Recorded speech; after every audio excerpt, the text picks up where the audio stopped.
But the first thing I do want to talk about is the fact that this last Friday we had the new CPI numbers. It was 8.6% inflation. Now, I want to clarify what that means. The 8.6% isn't how big the increase was from like the last month we had the CPI numbers.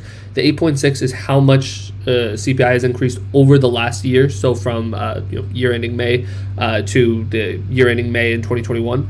That's still a ton though. 8.6 is an enormous amount. And then kind of like what the CPI is it basically takes a basket of consumer goods and basically measures those things. So like a bunch of different things, and it's a whole thing how they get to this basket of goods. But basically they look at all these goods and then they measure their price increases and they use that to broadly say how much inflation is. And this was the biggest year-over-year increase we've had since 1981. It's huge. It's not very good. And here's kind of a breakdown from Heather Long that kind of goes a little deeper into some of the numbers. So for groceries, they were up 11.9% year over year. This is the biggest increase since 1979.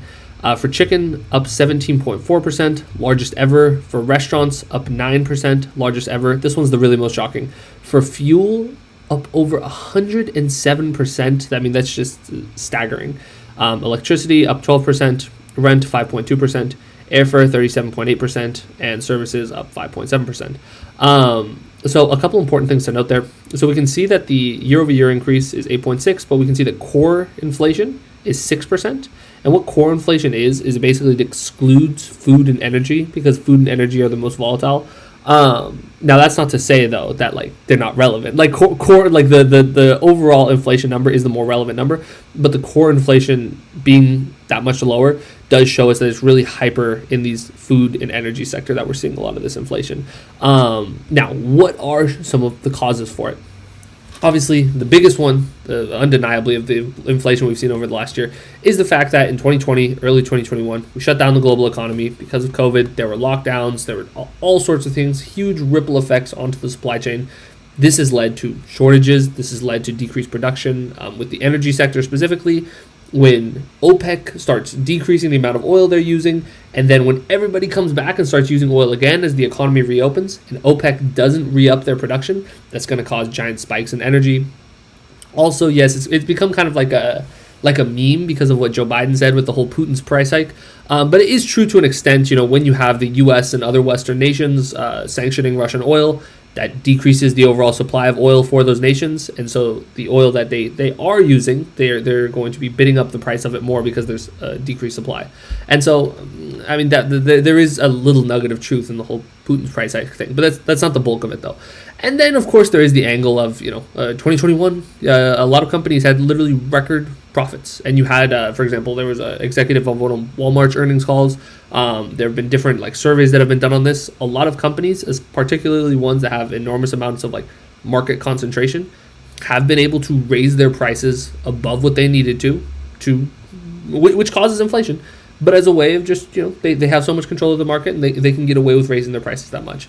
And so that is kind of one of the other angles to it. And I will say there is also a teeny, I think this is wildly overstated, nugget of truth in the idea that all of the COVID spending for not just the CARES Act, you also had the American Rescue Plan, and then you had the, I always forget the name of whatever that bill they passed in December was, it was the smallest of the three. To a degree, that did also increase inflation because, things like the child income tax credit. Now, here's the kicker. If that money had gone in a more stimulative way without the economy closing down, without everything, you wouldn't really be seeing the inflation we're seeing today. But it's because you had that, the enhanced unemployment benefits, you had these things paired with a lot of people that weren't able to work, weren't able to be productive. And this is a global issue. This isn't a U.S. specific issue.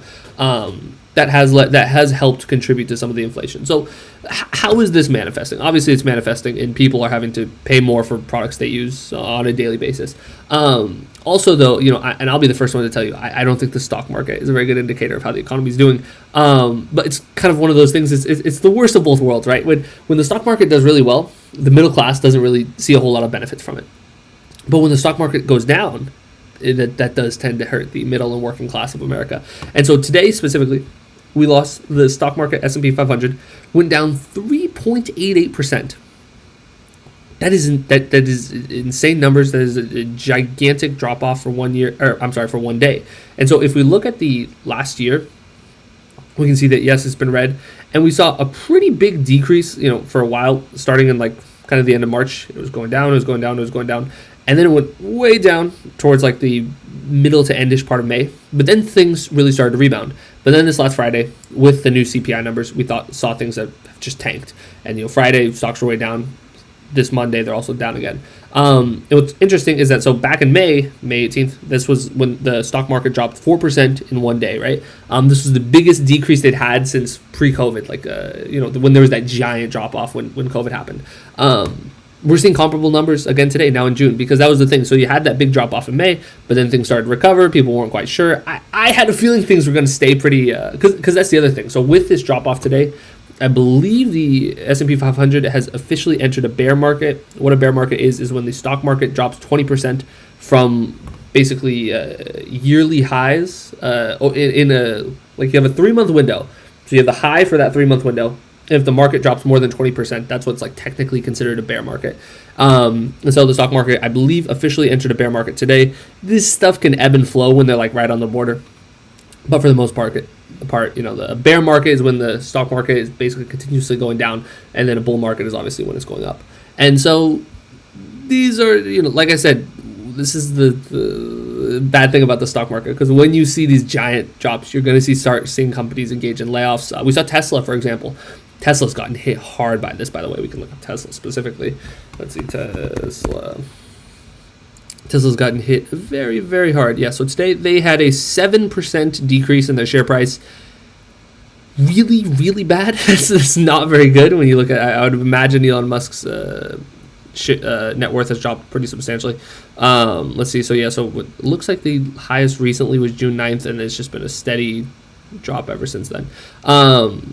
And so, this is, if you're involved in finance, obviously this has been a pretty bad day for you. But then more specifically, this is going to have ripple effects that are going to be pretty negative for the broader economy.